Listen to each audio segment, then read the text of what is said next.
What's the basis, Malad, of coming to this conclusion?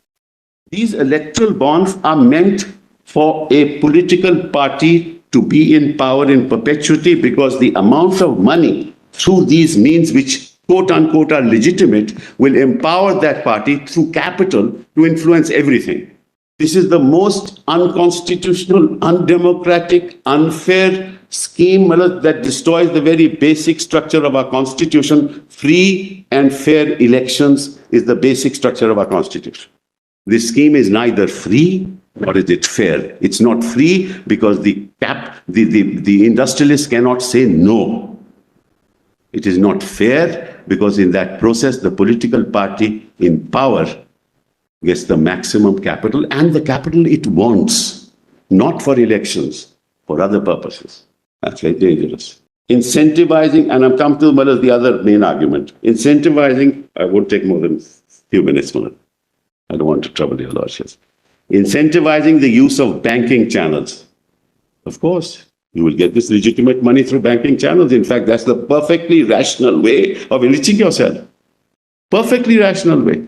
But that's not a justification for empowering yourself. I can understand if there was a correlation between this and the election process, in which you must disclose how much you have spent, where you have spent. But that cannot be, because it is the candidate who is fighting the election, not the political party. As far as persecuting the person who has been given the money by that party to an opposite party, they will be persecuted. But why will they be persecuted? Well, let me tell your lordships. Just to tell your lordships what the reality is. A big industrialist who has enormous power will give it to all political parties. And the party of the center will never hold it against that industrialist. Because everybody is benefited. The system enjoys this money. Enormous capital to the party that is in the center, and small little donations to the others. And everybody knows about it. It's not a secret. So there'll be no retributions. That why did you give it to that party? Because you've also got the maximum. Why should there be a retribution? So this whole argument that no, there'll be a retribution, why have you given to that party? Supposing, Maharaj, I have got 100 crores. I get 100 crores, but the donation shows that he has given 500 crores.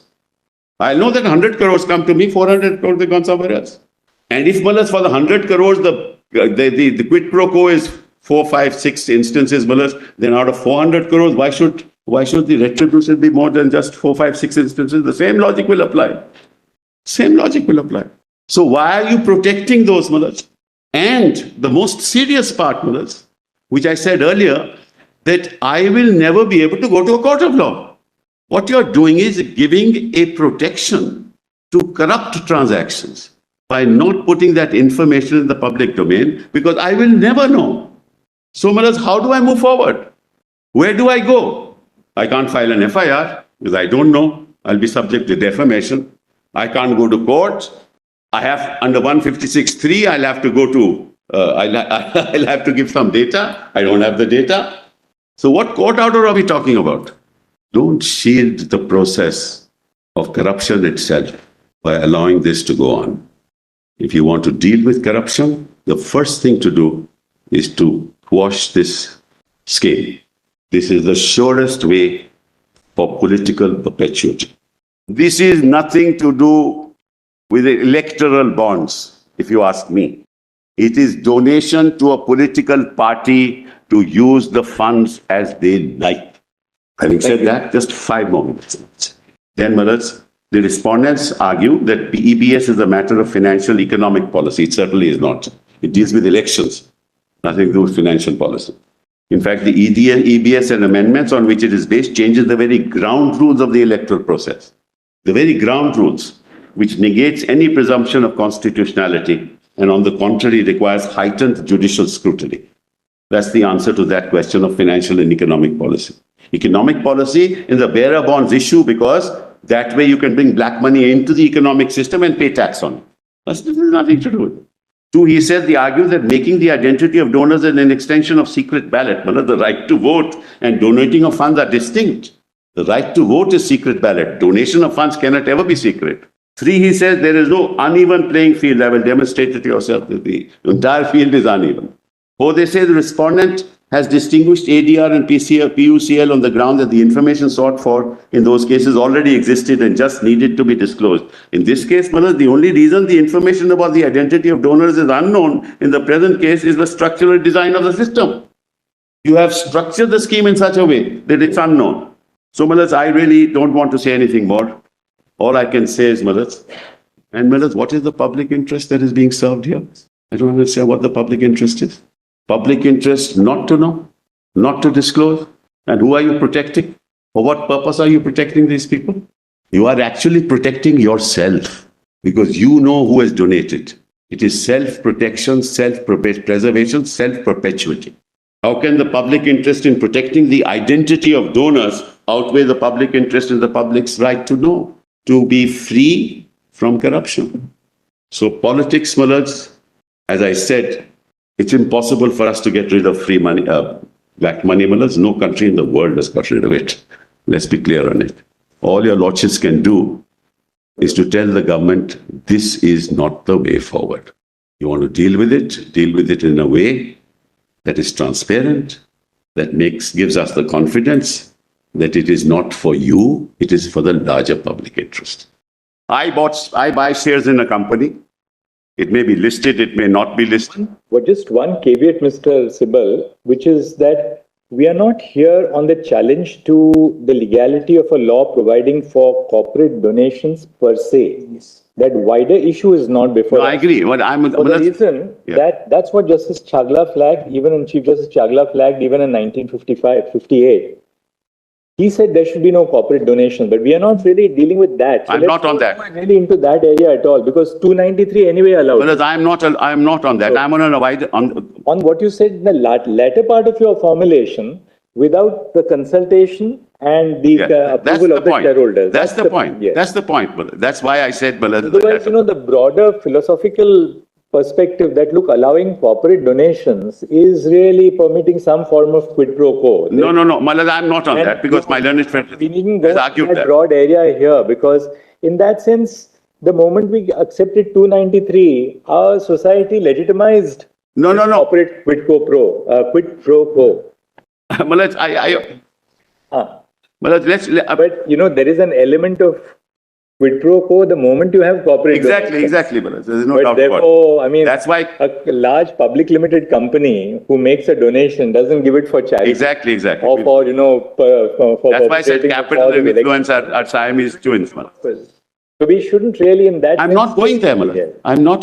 That's why I said that what you're doing in this process is that you are allowing through the electoral bond process to not inform the shareholder as to how his money is going to be spent, right? And that's a very serious issue because he is invested in the company, not for the purposes of donating to X and Y.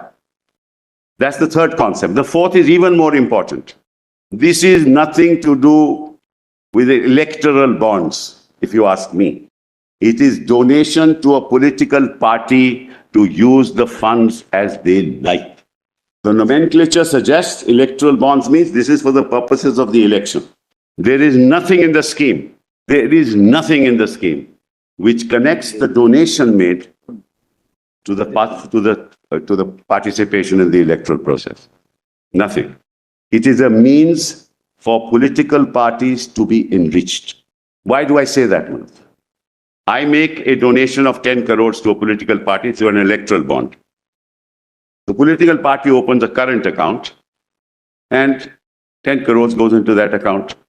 Now that political party can actually give that money to the mainstream media channel and say, you propagate my ideology. Or give a present to somebody. Or do what you want to do with it. There are no spending requirements. None, zero. That's the most serious issue. Because you can spend this money any way you like. You can build your offices. You can build your offices all over the country with that money. You can set up a whole network throughout the country with that money. You can use advertising campaign for whatever you like with that money. Show your face 20 times a day. And see the nexus. The corporate sector gives money to the political party. The political party and the corporate sector owns a media house. And just look at the nexus. The corporate donor owns the media house. The corporate donor gives it to the political party. The political party uses the media house. No questions asked. What are you hinting at, Mr.? I'm sorry? What are you hinting at? Mullah, you close the account, that's the end of the matter, Mullah. You get the money, close the account, but That's it, and then you spend it the way you want. Well, this is not a scheme for well, I can understand. Well, quite frankly, I can understand the corporate sector being told that we impose a cess like education cess. You impose a cess on the corporate functioning of companies. With that cess, you have a capital, and capital you distribute in accordance with the representation in the Lok Sabha. So everybody has the same amount, and the same money can be used for that. What you are doing now is entirely different. You are saying you give me as much money as you want to give me. That Aziz argued, Mullah, that So your submission is this is not money for electoral participation, but money for enriching the political party, Yes. individual party. It's just enriching the party. There are no spending requirements, there's no auditing requirement as to how the no money is accountability. utilized, nothing. No accountability. Absolutely no accountability. What's the next point? The last point, but the fifth point, is that in fact it protects the nature of the scheme protects those who have committed a crime. I'll give you an example. Under the Prevention of Corruption Act, Section 7 of the Prevention of Corruption Act, you give money to a public servant. Members of Parliament are public servants. Many members of the political party who are in the fray are public servants. Now, as your Lordship knows, under Section 7, you can also prosecute a person in anticipation of a favor, not just having granted a favor. So you give a donation, no questions asked, you get a favor, you cannot correlate one with the other, and I can't prosecute you. This is a scheme to protect criminals from being prosecuted.